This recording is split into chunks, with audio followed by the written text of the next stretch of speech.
So first of all, welcome to Aphrs 2019.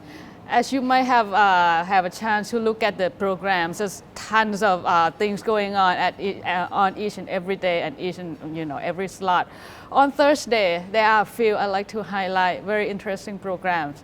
The day starts at 8 o'clock, 8 to 9:30. This one of the highlighted program I want to share with you guys is the how to read, write, review, and enjoy a research paper. An editor perspective.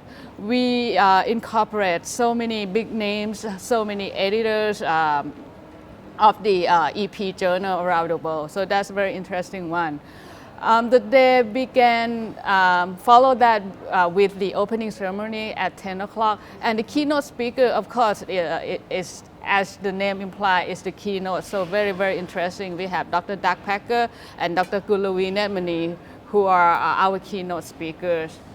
In the afternoon, one of the most renowned speakers are coming to us this year, which is Dr. Peter Schwartz. His name is synonymous to long QT syndrome. So this is the session entitled Long QT Syndrome. Besides Dr. Peter Schwartz, we have Dr. Dan Roden and moderated session by Dr. Chris Samsarian.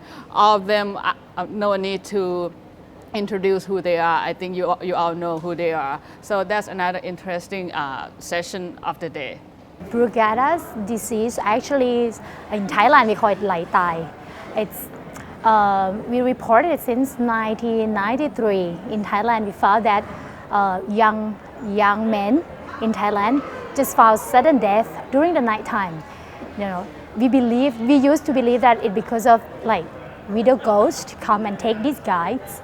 But actually, from 1993, we have found that the cause of sudden death is from malignant arrhythmia, which is ventricular arrhythmia.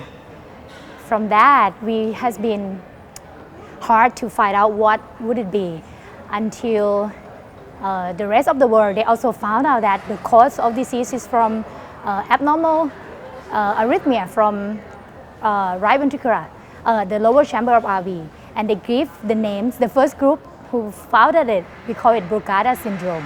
Actually, we have to say that this is the most important cause of sudden death in young people. Especially in Thailand, it's Southeast Asia. Especially in Thailand, it's going to be the most common cause of death in Northeastern region. Around 20% of patients who has deaths. Anyway, we still try to working out to give definite management to these patients. However, we're still working on it. What we can do now is just to prevent sudden death, which will be putting the defibrillator to this group of patients. What are we working now is that for those who still has no symptom yet, what we're going to do, are we going to leave them with Brugada ECG and not doing anything? However, in this kind of patient, we don't know yet what to do. By putting the defibrillator in that patient, we found that in the long term, like young adult, putting ICD, a defibrillator or ICD in, it's gonna cause complication in the future. And the complication rate is exceeding of the risk rate. So we try to work on it. Okay, my session is about wide complex tachycardia. Most of us think that how to interpret this difficulty is a limit to just a doctor. But I think that medical personnel like nurse or medical student or maybe just the one who take care of the patients, if they can interpret the wide complex tachycardia, it will help us a lot to give a best treatment for the patients. Likewise, the one with the nurse who observe the telemetry can help us a lot. I try to teach them that if you see the behavior of the arrhythmia, such as how the arrhythmia initiation or termination, and record that part and present to the doctor, it helps a lot to interpret what is the cause of the tachycardia. It is a SVT with aberrancy or VT.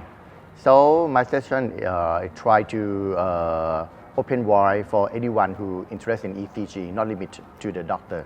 Hi, I'm Andreas Plummer from the Royal Children's Hospital in Melbourne, and I'm very happy that I had the chance to organize together with Alpay Chelika and Apichai from Bangkok this APHRS session.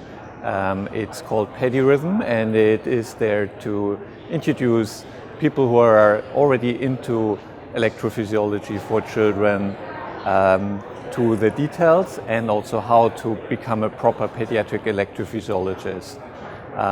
We choose to do that because I think electrophysiology in children is an underrepresented part of electrophysiology. It is a part who doesn't have so many advocates. Children can't speak for themselves. And also congenital heart disease is an increasing problem because more and more people survive the first years and become adults and have more electrophysiology problems. Southeast Asia has a very growing population, and we gave that opportunity to bring a lot of people here to the APHRS anyway, and those people were able to teach people about the newest technologies, about the progress, and how to do electrophysiology in children and congenital heart disease.